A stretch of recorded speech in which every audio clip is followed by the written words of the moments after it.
Hey, what's up? It's Jim, and today I'm going to talk about the film Tales from Earthsea from 2006. And this continues my quest to review all of the films made by Studio Ghibli, and Tales from Earthsea is actually the first film directed by Hayao Miyazaki's son, Goro Miyazaki, and it's actually based on a series of the Earthsea books written by Ursula Le Guin, I think. Miyazaki had been trying to make those books into movies for a long time, and she would never give her approval and give the rights over so that they could make them, but suddenly when he won the Oscar for Spirited Away, her tune changed. But he was actually working on Howl's Moving Castle at the time, so he couldn't go into production on an Earthsea film. And then the producer and one of the head of Studio Ghibli, Toshio Suzuki, decided that Miyazaki's son, who was an advisor on the film, should take over. It's an ambitious idea for this to be someone's first film, especially someone who really didn't have a lot of experience in animation before. And it's surprising that Goro Miyazaki would even want to take on a project like the Earthsea books, because it does seem like a really big property. Why would you want that to be your first film? And that's part of the problem with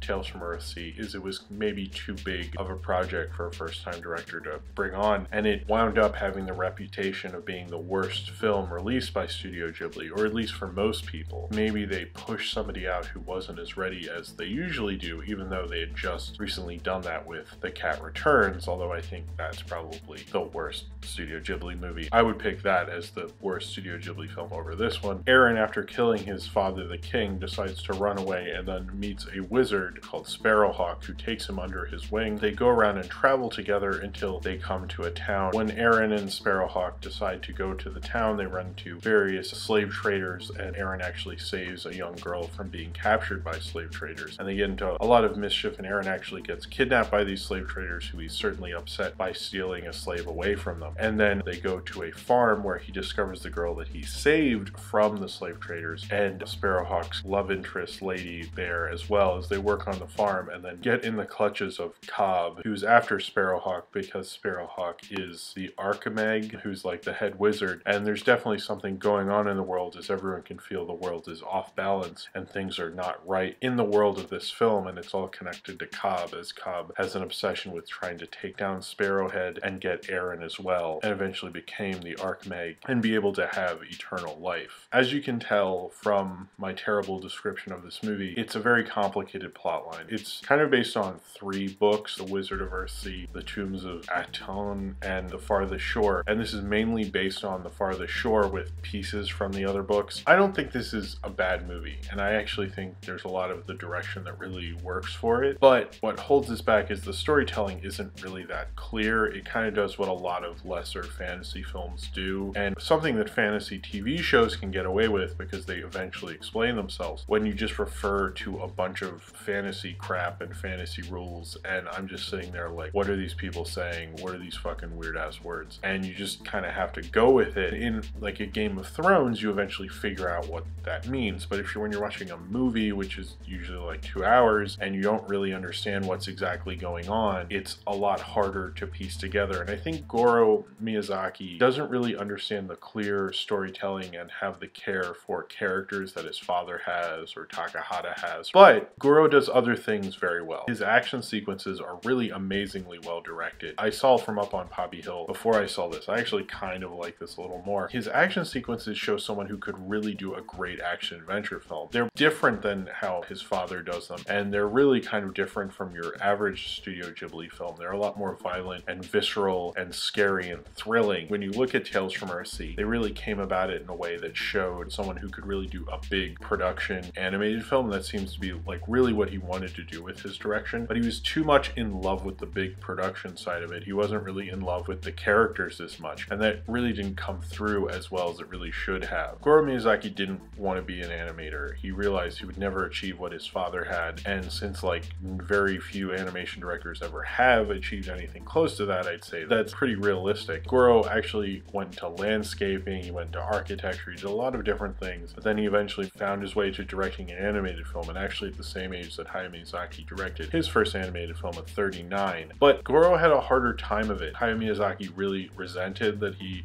was put in charge of this film, even though that was Toshio Suzuki's decision. He was kind of thrown into it. He even says that in the documentary, The Kingdom of Dreams and Madness. Hayao Miyazaki actually wouldn't speak to Goro the entire time he was making the film because of his lack of experience, and then eventually speaking to him when they had the preview of the film later on, which is a little insulting, I think. And then the author of the books didn't really like the movie. She thought it's a fine movie, but it's not really her characters or her books. He was actually nominated for Worst Director and Worst Movie of the Year by a certain Japanese award show. Sure, this isn't Ghibli. There's certainly more of a good guy, bad guy thing going on in this movie than I really expect from Ghibli. And you really don't get the interesting, well-developed characters. Most Studio Ghibli films are Hayao Miyazaki films, and Hayao Miyazaki, I can't imagine he would have done as much of an antagonist. He would have kind of explained the antagonist more. And this film is more trying to get all the beats it needs to from the original story. The direction really isn't up to par, and it is a little too hammy in places and stays on things. It doesn't really understand how to make it a movie necessarily. It reminds me just kind of an awkward big studio director. I don't think it's horrible. I think it's decent at what it's trying to do in some respects. It's just Studio Ghibli has achieved all these things. He's following in the footsteps of one of the greatest animation directors of all time, and I feel like people were not nice to him. It seems like a lot of the reviews were comparing him too much to his father and comparing him too much to Ghibli. But I think that's because with the other Ghibli directors, when they go more towards a traditional narrative and a traditional animated film, and they do a story in a way that Hayao Miyazaki would never do it, or Isao Takahata, or any other of the more prominent directors, when they do that, you're just kind of let down. You're like, oh, what was so unique about this studio if you're just going to do regular kind of animated, almost like black and white narrative-wise, terms of antagonist, protagonist type of situation, when what I liked about you was what you didn't do that. And it's like kind of the same thing with like The Cat Returns. The Cat Returns doesn't feel like a Ghibli film, and Tales from Earthsea doesn't feel like a Ghibli film. And it doesn't feel interesting and different in a way that I think we'd be more open to, because certainly this is like his father in that it really is interested in kind of more of a European design. It's probably one of the more Miyazaki influenced non-Miyazaki Studio Ghibli films. When you're comparing it in its run, I mean, if you look at other studios that have more of an auteurism to their animation directors, like Pixar, like DreamWorks, like things like that,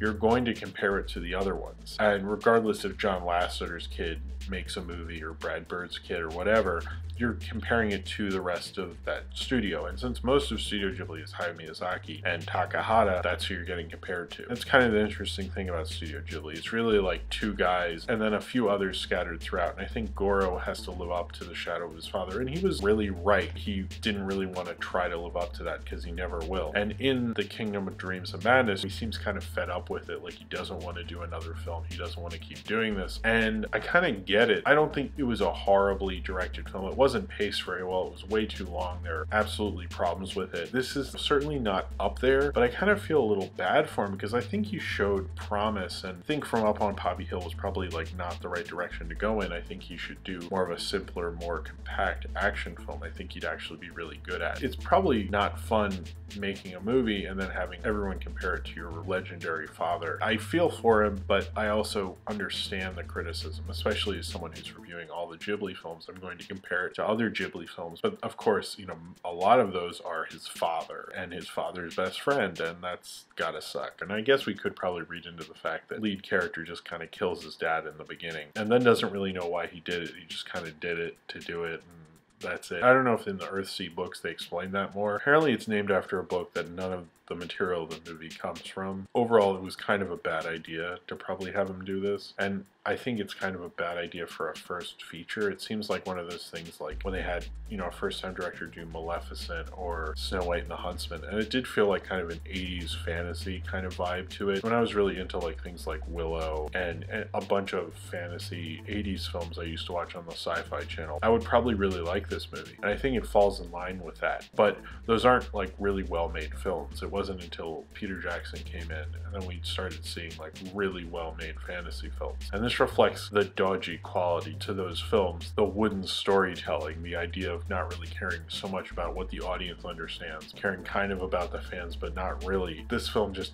reeks of like kind of the worst of fantasy filmmaking and not the pros of fantasy filmmaking. That's a shame. I think, you know, Goro had a lot to live up to, and unfortunately he failed, but I think when you look at it you have to think like this was way too ambitious. I think From Up on Poppy Hill probably should have been the first one, not this one. It definitely has its moments. I like the fantasy elements to it. I like the action sequences. I actually like the main antagonist, Cobb, who's very androgynous. I was actually surprised it was a man. Like, I like the androgyny to that character. I thought that was really interesting and actually kind of brave, because it's such a traditional antagonist. It kind of made it a little less traditional, but only for a second, because the archetype is still incredibly traditional. Because of his kind of lack of experience, it definitely shows, because he wasn't experienced in terms of storytelling. He seemed to have a lot of experience in terms of animation, know a lot about the technical aspects, and technically this is a very well-made film. But when you get into the story elements of it, it just feels very traditional and boring, and kind of the problems that a lot of other movies have had before. And that seems to be something that Studio Ghibli for a long time seemed to kind of escape. It seemed to do different things, tackle different kind of stories, and this just felt like something they knew that would make a lot of money. It's like a big production Studio Ghibli movie they knew that they could cash in on, and that just doesn't feel as genuine as before when you have these attachments to these characters. Goro doesn't seem to be on the path to do that. Goro is on the path to be a great animation director, but only on a technical level, not on a storytelling level, and you really need the storytelling level. And I can understand why he kind of left the studio, and obviously I've bitched and moaned about this so many times. One of the reasons Studio Ghibli is ending is because they couldn't find a successor. I don't know if Goro was really right for that, but I think he's a really talented animation director. And giving him as much shit as they did, I think, was probably why he's so moody and weird. Isn't really helping anything, guys. Like, let's just chill out about it. He is very good at action sequences. If he does an action adventure movie, I would absolutely see it, because I would be excited for it. I go, I bet you there's some good action sequences in this. I didn't really like From Up on Poppy Hill, and to see a film that's just about like story and character for him sounds awful. The problem with this movie is he didn't care about that. He cared about wowing you in the splendor and the opulence of this world and this animation. His style goes into that, but that's kind of the fault of his style. And for a film and a big fantasy tale that's supposed to all be about grand storytelling, when you see a fantasy movie and it's based on a book that's all about grand storytelling and the intricacies of storytelling, and the movie comes out and the storytelling doesn't work in it, it feels like a double failure. Like, it was right there and you just messed it all up. I expect this more from an older director who lost his way rather than the first-time director. When you think of it as a first-time director, it's actually kind of impressive what he could do with it and how he animated it. I have to agree with his father on this one. I think he probably did not have the experience, but I think not just as an animator, he proved himself as that. He didn't have the experience as a storyteller, and I think that's something that really would have made Tales from Earthsea a lot better. Not seeing any sort of difference from just the average doesn't make this film come alive. It just kind of makes it just feel like I'm watching an average film that for whatever reason Studio Ghibli made. So if you have seen Tales from Earthsea and you would like to talk about it, then comment below in the comments and subscribe if you would like to. Check out my Studio Ghibli review playlist, which will have an annotation below. I've reviewed most of Studio Ghibli at this point, so if you'd like to check that out, please do so. Thank you very much for watching, and I hope to see you next time.